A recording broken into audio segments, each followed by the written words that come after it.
जय श्री राम, जय बागेश्वर धाम सरकार। दोस्तों, स्वागत है आपका हमारे YouTube चैनल गुडो सक्सेस में। दोस्तों, आज हम आपको एक ऐसी कोई खास बात बताने जा रहे हैं बेलपत्र को लेकर के कि जो शिवलिंग होता है उस पर जो चढ़ा हुआ बेलपत्र है, जब आप उसको खाते हैं तो उस खाने से क्या होता है। दोस्तों, अगर आपके जीवन में किसी भी प्रकार की कोई समस्या हो, चाहे पैसे की कमी हो, नौकरी नहीं मिल रही हो, या फिर आप किसी बीमारी वगैरह से परेशान हैं, शादी नहीं हो पा रही है, या किसी प्रकार की समस्या हो, तो दोस्तों अपने जीवन में बहुत सारे कष्ट ऐसे होते हैं जिनकी समस्याओं का निदान हमें नहीं मिल पाता है। तो आप एक केवल अपने जीवन के 5 से 10 मिनट दीजिए, आप सब कुछ जान जाएंगे। मैं आपसे दोस्तों वादा करता हूँ, मेरी आपसे पूरी तरह से वादा है एक तरह का, कि आप यदि ये चीज़ जान गए तो भगवान शिव शंकर भोलेनाथ की कृपा आप पर हमेशा के लिए और सारी ज़िंदगी तक बनी रहेगी, और आपकी पूरी की पूरी ज़िंदगी जो है वो स्वर्ग बन जाएगी दोस्तों। यानी आपकी ज़िंदगी पूरी अच्छी तरह से सुधर जाएगी। तो दोस्तों, जल्दी से मेरे चैनल को सब्सक्राइब कर दीजिए और बेल आइकन जरूर दबाइए, और दोस्तों वीडियो को लाइक जरूर कर दीजिए, और भोले बाबा का जयकारा जरूर लगाइए, हर हर महादेव कमेंट बॉक्स में जरूर लिखिए। दोस्तों, आपने सुना होगा कि शिवलिंग पर चढ़ाए गए बेलपत्रों को खाने से क्या फ़ायदे होते हैं। आपने कई बार सुना होगा कि शिवलिंग पर चढ़ा हुआ बेलपत्र खाया जाता है, लेकिन आपको आज वास्तविक बातें पता चलेगी। आज आपको मैं बताऊंगा कि वास्तव में जब आप कोई बेलपत्र चढ़ाते हैं तो वह बेलपत्र साधारण बेलपत्र नहीं रह जाता, वो आपके जीवन में अनेक तरीके के फ़ायदे और बहुत सारे जितने भी आपके जीवन में फ़ायदे हैं वो करता है। मतलब जैसे कि शिवलिंग पर चढ़ा हुआ बेलपत्र जो होता है 1 महीने, यानी कि आप ये मान लीजिए 1 महीने नहीं खाया जाता सावन के महीने में, ये पूरे 12 महीने तक खाया जाता है। लेकिन यदि शिव जी पर चढ़ा हुआ बेलपत्र यदि आपने 6 महीने तक भी रख लिया तो वह बासी नहीं माना जाता है। आप शिवलिंग पे चढ़े हुए बेलपत्र को पुनः धोकर वापस से शिवलिंग पर उसको वापस 6 महीने तक चढ़ा सकते हैं।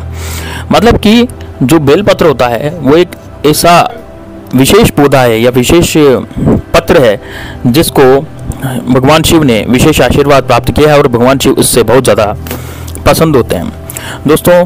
लेकिन सलाह दी जाती है कि भगवान भोलेनाथ पर कभी भी कटे फटे या पुराने बेलपत्र, कटे फटे जो खंडित बेलपत्र होते हैं वो नहीं चढ़ाए जाते हैं। प्राचीन वेद में कहा गया है कि भगवान भोलेनाथ पर जो कटे फटे बेलपत्र चढ़ाता है उसके जीवन में कभी भी सुख और समृद्धि नहीं आती है।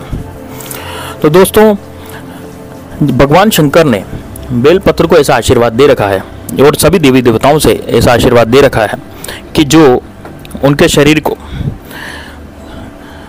ठंडक प्रदान करेगा वो फल आप चढ़ा सकते हैं। तो दोस्तों, बेल फल जो होता है वो भी बहुत ठंडक से भरा रहता है, और बेलपत्र का जो पौधा होता है वो भी बहुत ठंडक से भरा रहता है।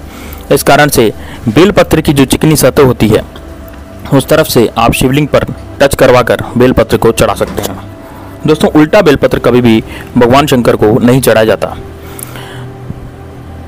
दोस्तों, जब भगवान शंकर को कोई भी खंडित चीज़ चढ़ाई जाती है तो आपके जीवन में हमेशा अंधकार ही रहेगा, इसलिए भगवान शिव को कभी भी खंडित चीज़ नहीं चढ़ाएं। दोस्तों, बेलपत्र चढ़ाते समय आपको कुछ जानकारियाँ और विशेषताएं जो मैं बताने जा रहा हूँ, कुछ विशेष रूप से आपको ध्यान रखनी चाहिए। जो बातें हैं वो मैं बताने जा रहा हूँ, इसलिए आप ध्यान से सुनिएगा। दोस्तों, ये जो जानकारी हम देने जा रहे हैं ये आप ये लाखों करोड़ों रुपए खर्च करेंगे तब भी आपको नहीं मिल पाएगी। इसलिए आपसे प्रार्थना है कि आप वीडियो को ज़्यादा से ज़्यादा लोगों तक पहुँचा दीजिए। मैं कहना चाहूँगा कि कम से कम 15-20 या फिर व्हाट्सएप ग्रुप में आप वीडियो को डाल सकते हैं। आप इस वीडियो को आप व्हाट्सएप ग्रुप में डाल सकते हैं, अपने स्टेटस पे लगा सकते हैं, क्योंकि ये जो जानकारी है वो बहुत दुर्लभ है, और इस जानकारी का कोई भी मूल्य नहीं है दोस्तों। ये फ्री में हम आपको जानकारी देने जा रहे हैं। दोस्तों, गरुड़ पुराण के अनुसार, जो प्राचीन पुराण है उसके अनुसार बेलपत्र को कभी भी आपको तोड़ना नहीं चाहिए। लेकिन बेलपत्र को आप जब तोड़ें तो हमेशा चतुर्थी, अष्टमी, नवमी, दशमी, अमावस्या और पूर्णिमा संक्रांति को आपको कभी भी नहीं तोड़ना चाहिए। इसके साथ ही सोमवार के दिन भी बेलपत्र को आपको कभी भी नहीं तोड़ना चाहिए। इससे भगवान शंकर बेलपत्र में सोमवार के दिन वास करते हैं, और इसके मूल में यानी इसकी जो जड़ होती है उसमें ब्रह्मा जी का वास माना जाता है। दोस्तों, बेलपत्र का जो फल होता है उसे बेल फल बोला जाता है। और बेल फल भी आप यदि सोमवार को भगवान शंकर को चढ़ाएंगे तो आपके जीवन में बहुत ज़्यादा उन्नति और बहुत ज़्यादा तरक्की होती चली जाएगी। दोस्तों, धर्मशास्त्रों में लिखा है कि अगर 12 बजे के बाद आप बेलपत्र को तोड़ते हैं तो इससे आपको घनघोर पाप लगता है। इसलिए हमेशा बेलपत्र को 12 बजे से पहले पहले तोड़ लें, यानी सुबह के समय आप तोड़ लें तो ज़्यादा अच्छा रहेगा। सुबह के बाद यदि आप तोड़ते हैं तो फिर आपको पाप लगता है। जब आप बेलपत्र चढ़ा रहे हैं तो बेलपत्र चढ़ाते समय आपको ओम नमः शिवाय बोलना है। और जो बेलपत्र की डंडी जो होती है, भगवान भोलेनाथ को चढ़ाते समय बेलपत्र की डंडी का भाग आपको पूर्व दिशा में रखना चाहिए। और इस दिशा में, पूर्व दिशा नहीं, पूर्व दिशा के हिसाब से नहीं, आपको तो क्या करना है कि बेलपत्र की जो डंडी होती है उसको उस समय वहाँ उस दिशा में रखना चाहिए जहाँ पर भोलेनाथ की जो अशोक सुंदरी का स्थान होता है उस जगह पर उसकी तरफ आपको डंडी रखनी चाहिए जहाँ से भोलेनाथ का जो पानी है वो गिरता है।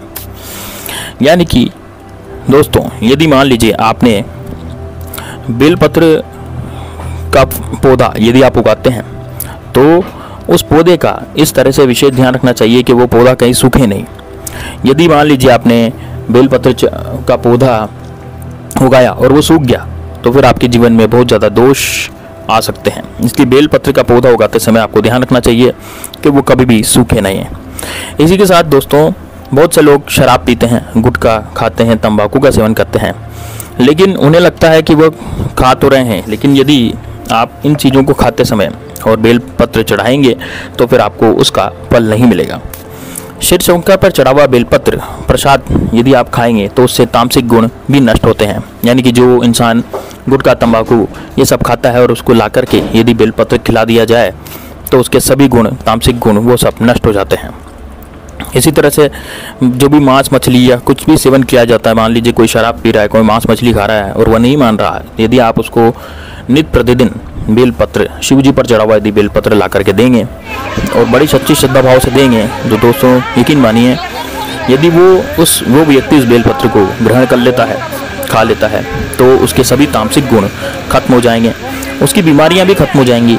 जितनी भी बीमारियां हैं उसका भाग्य बदलने लगेगा और उसका भाग्य बलवान हो जाएगा। दोस्तों, आपका कैसा भी दुर्भाग्य हो, जिस समस्या के लिए आप मान लीजिए बेलपत्र खाना शुरू कर देते हैं तो आपका दुर्भाग्य सौभाग्य में बदल जाएगा, आपकी तकदीर आपके अनुरूप चलने लगेगी। इसी तरह से दोस्तों, बेलपत्र जो होता है ना, उसको खाने से आपका खून भी साफ होता है। आप यदि नित्य पंच बेलपत्र यदि खाएंगे, यानी 5 बेलपत्र आप नित्य प्रतिदिन खाएंगे। 5 बेलपत्र का मतलब ये हुआ दोस्तों, एक बेलपत्र 3 पत्ती का माना जाता है। नहीं, यदि आप 5 पत्ती रोज, यदि 6 पत्ती रोज बेलपत्र के खाएंगे तो उससे आपका खून बहुत ज़्यादा साफ हो जाएगा।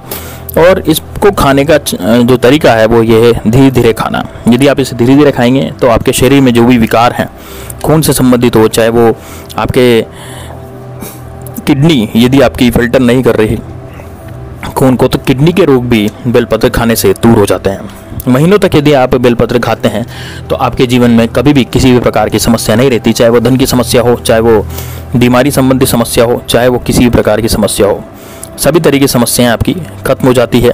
सभी तरह की समस्याएं आपकी खत्म हो जाती है। दोस्तों, भगवान शिव जो होते हैं वो हमें बहुत ज़्यादा सुखी और संपन्न रखते हैं यदि उनकी पूजा नित्य प्रतिदिन की जाए, या फिर सावन में सोमवार के सोमवार आप यदि बेलपत्र भगवान भोलेनाथ को चढ़ाते हैं या फिर उन पर जल चढ़ाते हैं तो भी आपकी सारी मनोकामनाएं बहुत जल्दी से पूर्ण हो जाती है। इस प्रकार यदि आप बेलपत्र का मान लीजिए सेवन करते हैं और कोई यदि लड़ाई झगड़े कर रहा है और आपसे चिढ़ रहा है परिवार में, तो उसे बेलपत्र खिला दीजिए, वो उसका दिमाग जो है वो शांत हो जाएगा। ये दिमाग को भी शांत करता है, लेकिन बेलपत्र जो है वो शिव जी पर चढ़ा हुआ होना चाहिए। ये शिव प्रसाद के रूप में आपको ग्रहण करना है। आपके जीवन में जितनी भी समस्याएं हैं वो सब सारी की सारी खत्म हो जाएगी। इतना चमत्कारिक है दोस्तों ये बेलपत्र। यदि आप पर किसी ने कुछ किया कराया भी करवा दिया है, और यदि आपके दुश्मन भी आपको बहुत ज़्यादा परेशान कर रहे हैं, दुश्मन आपसे लड़ाई झगड़े कर रहे हैं, तो यकीन मानिए दोस्तों, यदि आप बेलपत्र खाते रहेंगे तो आपके जीवन में कभी भी किसी भी प्रकार की इस तरह की समस्या, दुश्मन से संबंधित समस्याएं, ये सब भी खत्म हो जाएंगी। आपके शत्रु ही नहीं रहेंगे। इस तरह की इसकी माया होती है बेलपत्र की। जो शिव जी का जो आशीर्वाद होता है वो हमें प्राप्त होता है। सावन के महीने में खास करके आपको बेलपत्र जरूर खाना चाहिए, भोलेनाथ पर चढ़ाना चाहिए। रोज प्रतिदिन 5 बेलपत्र आपको भोलेनाथ पर चढ़ाने चाहिए। ओम नमः शिवाय का जाप आपको बेलपत्र चढ़ाते के समय करना है और फिर उसके बाद वहाँ पर भोलेनाथ से प्रार्थना करनी है। प्रार्थना करने के बाद वहाँ से बेलपत्र को उठा करके आपको खा लेना है। और यदि आप ऐसा करेंगे तो आपके जीवन में कभी भी दुख, गरीबी, कष्ट और इतनी भी सारी समस्याएं, बीमारी, धन संबंधित समस्या सभी दूर हो जाएगी, दुश्मन संबंधित समस्याएं भी दूर हो जाएगी। तो दोस्तों, उम्मीद है आपको हमारी जानकारी पसंद आई होगी। तो कमेंट बॉक्स में हर हर महादेव जरूर लिखें, जय बागेश्वर धाम जय सरकार जरूर लिखें यदि आप बागेश्वर धाम सरकार का आशीर्वाद प्राप्त करना चाहते हैं। तो मिलते हैं नेक्स्ट वीडियो में, तब तक के लिए जय श्री राम, जय बागेश्वर धाम सरकार, हर हर महादेव।